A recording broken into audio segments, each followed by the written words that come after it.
7 अक्टूबर 2023 का वो दिन इजराइल कभी भूल नहीं सकेगा। उस दिन हमास ने इजराइल के आयरन डोम को छिन्न भिन्न करते हुए जमीन आसमान हर तरफ से हमला किया और 1200 इजरायली नागरिकों को मार डाला।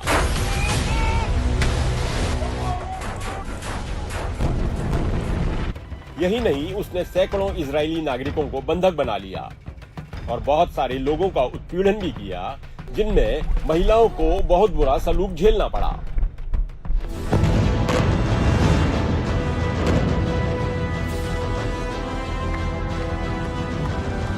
आने वाले दिनों में इजराइल ने बदला लिया।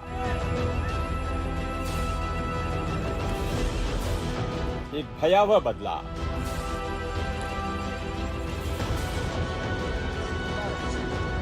जिसने 7 अक्टूबर की डरावनी स्मृति को जैसे छोटा कर दिया। इजराइल का बदला अब भी जारी है। उसने गाजा पर हमला किया और इसे लगभग तहस नहस कर डाला। इजराइल ने इस हमले में तमाम बहुमंजिला इमारतों को निशाना बनाया। अस्पतालों पर बम गिराए, राहत शिविरों को भी नहीं बख्शा।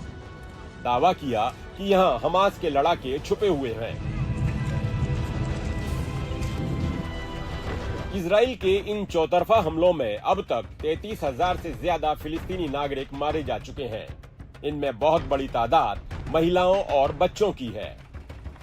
75,000 से ज्यादा लोग इन हमलों में जख्मी हुए हैं और लाखों लोग अपने घर बार से बेदखल होकर खुले आसमान के नीचे रहने को मजबूर हैं।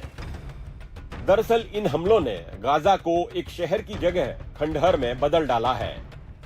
इजराइल इस बीच लोगों को बार बार गाजा के अलग अलग हिस्से खाली करने को कहता रहा।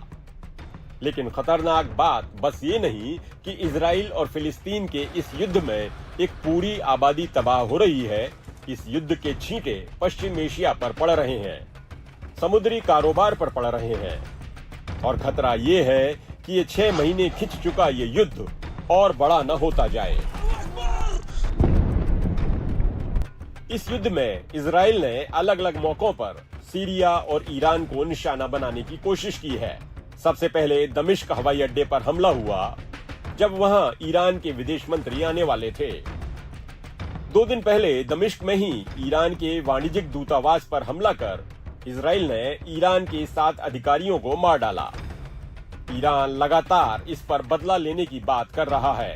इधर यमन के हुती बागियों ने लाल सागर में आते जाते जहाजों को निशाना बनाना शुरू किया है, जिससे वहां कारोबार पर असर पड़ा है। अमेरिका और ब्रिटेन के जहाज इस हमले की जद में आए हैं। हालांकि इस युद्ध का खमियाजा इजराइल को भी भुगतना पड़ रहा है। बेंजामिन नेतन्याहू के खिलाफ इजराइल की सड़कों पर प्रदर्शन जारी है। लोग नाराज हैं कि अब तक 130 बंधक हमास के ही कब्जे में हैं।